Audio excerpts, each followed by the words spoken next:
Hello, I'm back, and I'm going to be looking today at a book called The Silent History, which is co-authored by Eli Horowitz, Matthew Darby and Kevin Moffat. All three of these writers have a connection somewhere with McSweeney's, Dave Eggers' gigantic literary enterprise in America. And it's published in this country by Jonathan Cape. But before I talk about it, I should probably talk about something else. You may remember recently I looked at three books that were all connected because they were influenced in some way by the internet. And it surprises me in many ways that literature isn't more influenced by the internet, given what a big part it plays in a lot of people's lives.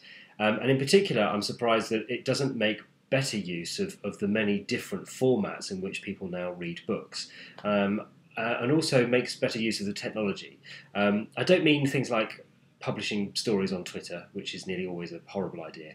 And I don't mean simply ebooks and Kindles and all the rest of it. This book originally was an app in America. So you downloaded the app and you got a big chunk of the book, and then you got further extracts from it as you went through. So that's sort of quite an old-fashioned idea, like serialized fiction, which has been around for hundreds of years. But then what it also did was to make use of the GPS on your device so that as people walked around New York and certain parts of it, they would get access to certain parts of the story. They were absolutely location dependent. So a bit like location-specific theatre, you would only get those bits of the story when you were in that area. And in fact, I believe that you couldn't save them to your device. You could only read them when you were there. This is, I think, a very, very interesting idea. Obviously, it only works if you happen to be in New York at the right time. But a really interesting idea about how to use technology to tell a story. And because this book comes in the form of dispatches from people going from now and sort of into the future, that seems like a really interesting way of telling a story to me. The story looks at a period of history, the silent history, where a generation of children are born without language and without the ability to comprehend language. So they're silent, they don't speak, and they don't seem to comprehend language that comes at them. And so we hear from parents who are baffled by what's going on with their children, and health professionals and politicians and all sorts as we go through the book.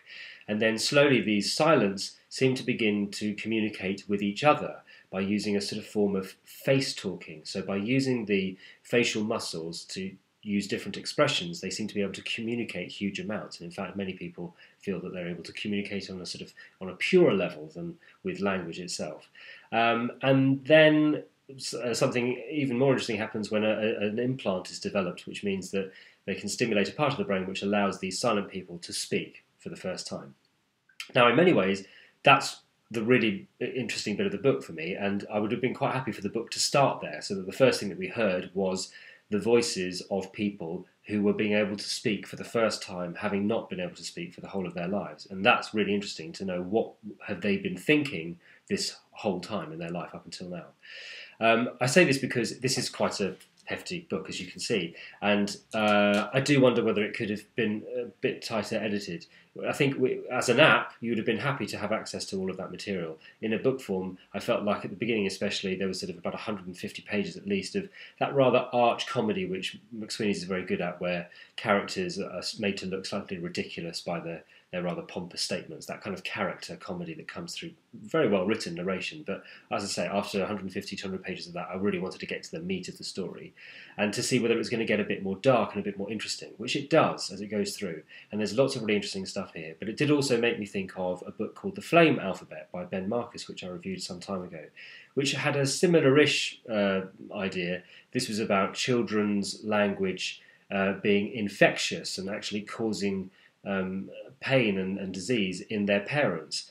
And that really deconstructed language and looked at it in a completely different way, and perhaps in a slightly more interesting way.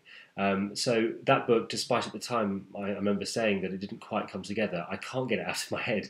And so when I read this book, which seems quite similar, it compares very favourably.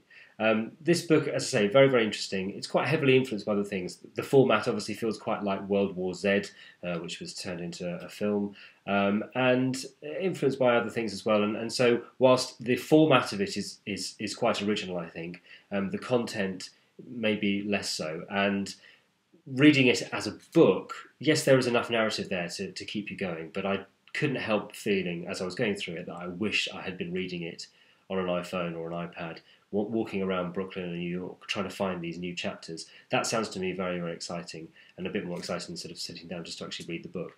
It surprises me that I'm saying something like that, But that is an indication, I think, of where literature could go if it really makes use of the technology and allows the technology to shape the literature rather than the other way around. There we go, the silent history.